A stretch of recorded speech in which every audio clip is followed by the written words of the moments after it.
What are the methods of valuation? There are at least 10, so let's look at them very quickly. Multiples of revenue. Typically, companies that are technology companies receive between 1/2 and 4 times the annual revenue of the company in an acquisition. If it happens to be a cloud-based piece of software or cloud-based operation, that number extends to 6 times revenue or more, depending upon the growth rate of the company. Number 2, the price-earnings ratio. Typically, this is what you see in a public marketplace. It is often between 5 and 30 times the price earnings of the stock or the earnings of the company. Number 3, not often used, the free cash flow. The buyer sometimes uses the cash from the acquisition to finance the acquisition, and it is typically 5 to 8 times the available cash. Number 4, what is the book value of the company? Often used to salvage in a marginal sale the company itself. And typically technical companies or technology companies don't have a high book value, and therefore this is not something that is often used. But know that when book value is used, it is typically 1 to 3 times.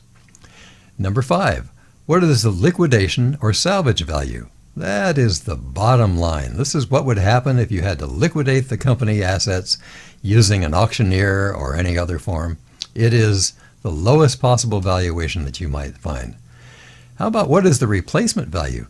In a software company, it might be how much would it cost the buyer to get to the same place as the company is with the software available. Or if it's heavy equipment, obviously it might just be what is the new replacement value for fully depreciated equipment. Number 7, how about similar company transactions? What is a company worth based upon what other companies looking like that same company have sold for?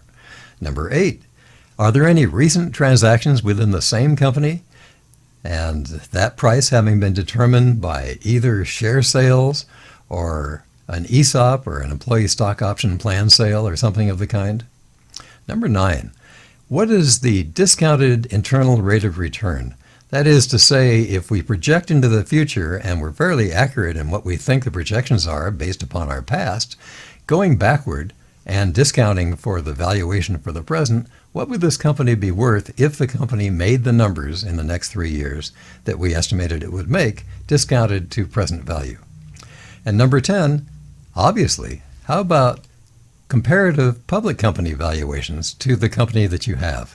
That's an easy way of valuing a company, and often one that is discounted slightly, but it allows you a chance to see what other companies will sell for.